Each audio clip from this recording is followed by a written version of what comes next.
तिथि हो गया। अब हम कैटेगरी बी में दिन और नक्षत्र का, किस दिन कौन सा नक्षत्र हो तो वो सिद्ध योग होता है और उस दिन आप शुभ कार्य को कर सकते हैं। ये दोनों जो आप बता रहे हैं वो मैच करता है?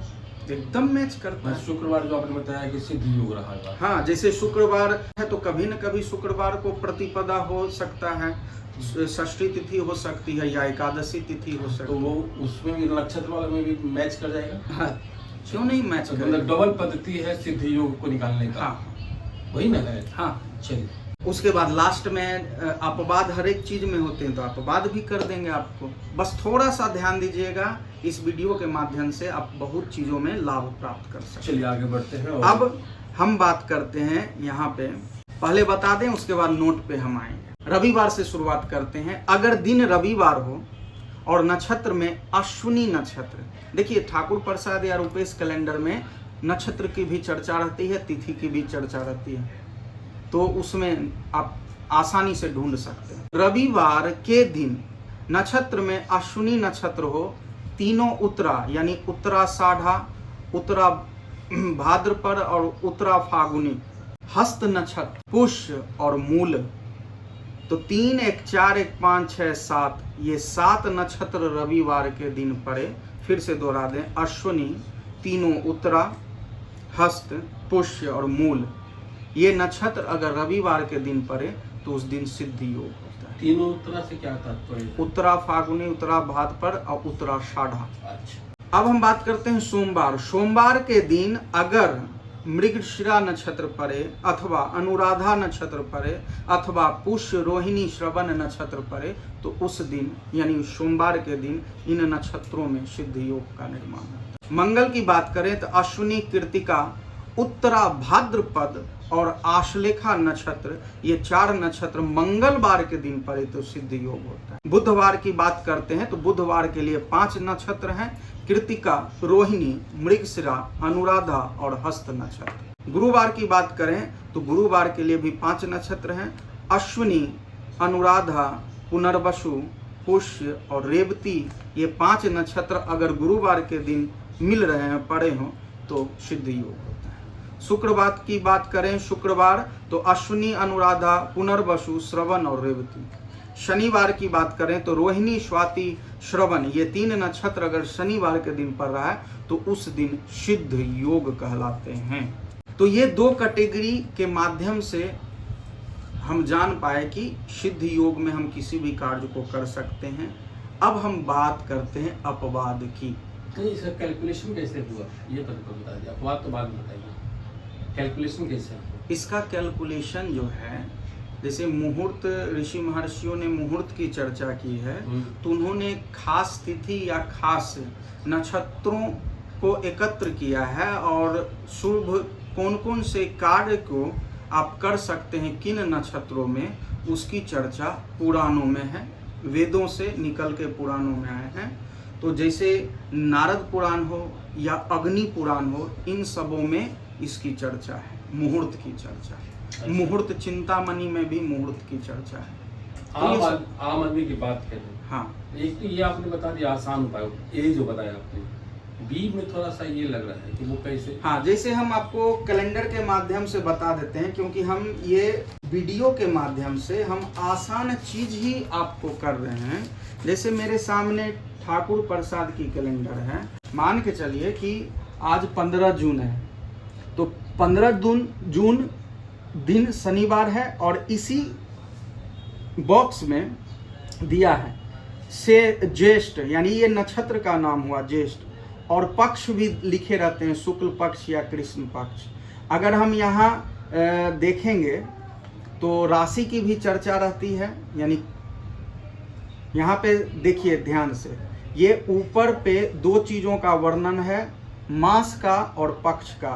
15 तारीख ऊपर बाएं है तो मास है जेठ मास यानी ज्येष्ठ, और पक्ष में शुक्ल की बात है। वही 29 तारीख में आषाढ़ मास हो जाएगा। और नीचे राशि और नक्षत्र की चर्चा रहती है, तो राशि में आज कन्या राशि है और नक्षत्र में उफा है यानी उत्तरा फागुनी। तो इससे आप पकड़ लीजिएगा। अच्छा, जैसे उत्तरा फागुनी है तो हम आज जैसे शनिवार है तो शनि में रोहिणी, स्वाति और श्रवण नक्षत्र आने पर सिद्ध योग होता है, लेकिन आज 15 तारीख शनिवार है तो रोहिणी, स्वाति और श्रवण नक्षत्र नहीं है, इसमें आज उत्तरा फागुन है, तो आज का डेट सिद्ध योग नहीं होगा। अच्छा, तो इसके माध्यम से आप जान सकते हैं। अच्छा, अब आप तो कोई कंफ्यूजन नहीं होनी चाहिए। अब अपवाद की बात आप कह रहे थे। हाँ, अपवाद देखिए, अपवाद हर चीज में, कोई भी विषय वस्तु नहीं बचे हैं जिसमें अपवाद ना हो। अपवाद का अर्थ होता है कि प्रकृति ने एक कॉमन चीज बनाया है, उससे थोड़ा डिफरेंट कर दे तो उसी को अपवाद बोलते हैं। जैसे सारे धातु ठोस अवस्था में होते हैं, लेकिन मर्क्यूरी यानी पारा धातु होते हुए भी लिक्विड अवस्था में है, यानी द्रव अवस्था में। उसी प्रकार मनुष्य के दोनों हाथों में 10 उंगलियां हैं, लेकिन अपवाद तो किसी किसी के हाथों में 11-12 उंगलियां होती हैं। तो अपवाद से क्या फर्क पड़ने वाला है? अपवाद मतलब अपवाद इसमें भी है, आप ध्यान से सुनिए।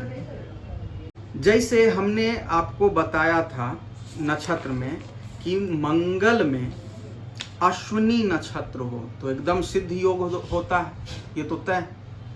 लेकिन गृह प्रवेश में मंगलवार अश्विनी नक्षत्र हो तो उस दिन गृह प्रवेश नहीं होता है। अच्छा, नहीं करनी चाहिए। अच्छा, मंगलवार को गृह प्रवेश नहीं करना चाहिए? नहीं, मंगलवार जैसे गृह प्रवेश यही बताए कि गृह प्रवेश हो या यात्रा हो या विवाह हो या वाहन खरीद हो, तो कुछ चीजें हैं जो वर्जित हैं। तो हम पहले बात करते हैं, गृह प्रवेश अगर सिद्ध योग हो रहे हैं तो उसमें एक चीज ध्यान दीजिए कि मंगलवार अश्विनी नक्षत्र ना दोष होता है। उसके बाद यात्रा में जैसे शनिवार रोहिणी नक्षत्र है तो सिद्ध योग होता है, लेकिन शनिवार हो और रोहिणी नक्षत्र होते हुए भी विशेष यात्रा करनी हो तो उस दिन आप वो यात्रा ना करें, यही अपवाद है। क्योंकि हम यहाँ पे 3 दिनों की बात कर रहे हैं, ज्यादा नहीं, मात्र 3 दिनों की, मंगलवार, गुरुवार और शनिवार बस। अगर गृह प्रवेश कर रहे हैं, मंगलवार पकड़ा रहा है तो उसमें आप देख लीजिए कि रोहिणी नक्षत्र ना पड़े। आप अगर यात्रा कर रहे हैं और शनिवार की यात्रा है तो उसमें आप देख लें कि रोहिणी नक्षत्र ना हो। तो मंगल में अश्विनी नक्षत्र को देखना है गृह प्रवेश के लिए, और यात्रा के लिए शनिवार अगर यात्रा कर रहे हैं तो उसमें देख लीजिए कि रोहिणी नक्षत्र ना हो। अब हम बात करते हैं विवाह की। विवाह के योग गुरुवार तो अत्यंत शुभ होता है, गुरु पुष योग भी अत्यंत बहुत महत्वपूर्ण माने जाते हैं, लेकिन यही अपवाद है कि विवाह के लिए गुरु पुष योग में विवाह नहीं होते। यानी गुरुवार के दिन अगर पुष्य नक्षत्र पड़े तो उस दिन विवाह वर्जित है। बस ये चीज ध्यान देना होगा। बाद यही मात्र छोटे से 3 अपवाद, बाकी ये आसानी से निकाल सकते हैं। आसानी। अब कुछ ऐसे मुहूर्त हैं जो त्याग देना चाहिए, उस दिन आप किसी भी शुभ कृत्य को ना करें। तो तीसरा चीज हम सी कैटेगरी बता रहे हैं। बड़ा ही आसान तरीका शुभ मुहूर्त निकालने का, बड़ा ही आसान तरीका शुभ मुहूर्त पर कार्य करने का, और बड़ा ही आसान तरीका शुभ मुहूर्त हो और नक्षत्र अगर ठीक ना हो या फिर विशेष कोई नक्षत्र हो तो उस पर काम नहीं करने का।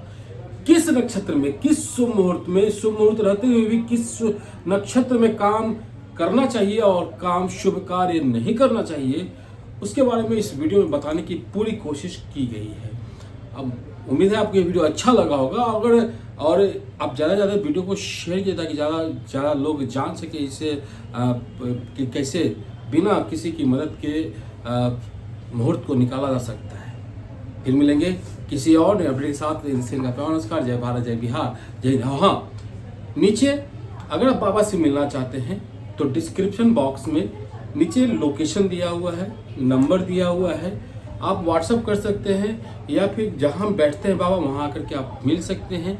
आप वास्तु रिलेटेड जानकारी जानना चाहते हैं न्यूमरोलॉजी जानना चाहते हैं या फिर किसी और तरह की परेशानी से मुक्त होना चाहते हैं तो आपको मिलेगा। और वीडियो भी बहुत तरह का बना हुआ है, आप चैनल पर देखेंगे तो आपको मिलेगा।